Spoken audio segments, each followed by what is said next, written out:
He forms the magical crown just like Scarlet Witch's magical crown. Now, he doesn't wield chaos magic the exact same way that she does. Like, there's only one Scarlet Witch in the MCU.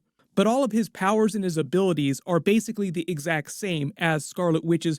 I know there are a lot of questions about how Billy can be Billy. Like, didn't he die when the Hex went down? We saw a version of him in another universe, in the 838 universe during Doctor Strange Multiverse of Madness. How is he suddenly back in Joe Locke teenage form?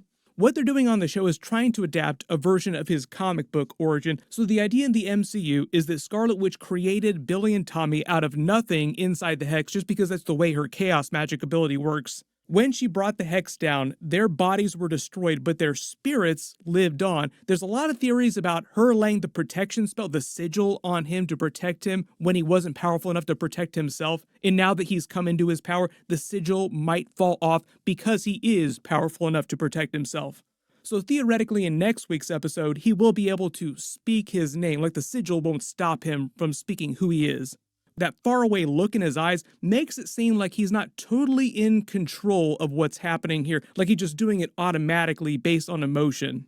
Kind of the same way that Scarlet Witch did when she created the Hex. When they asked her how she did it, like Agatha asked her, how did you do this? Like she was just full of all this emotion and it just came out of her in the form of the Hex. So that's kind of what's happening with Billy here, throwing them all in the mud. He will probably, early theory, he will save them from dying before they all get sucked under completely. Like, oops, I kind of lost myself there for a second. Sorry about that.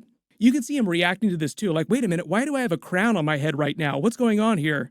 You're so much like your mother. My early theory is that he still thinks that he's Billy Kaplan and he doesn't fully know that Scarlet Witch is his mother, because notice at the end of the episode, Agatha says, "You're just like your mother," but she does not speak the name Scarlet Witch. She just says, "your mother." So you see that look of confusion on Billy's face, like, what? Who are you talking about?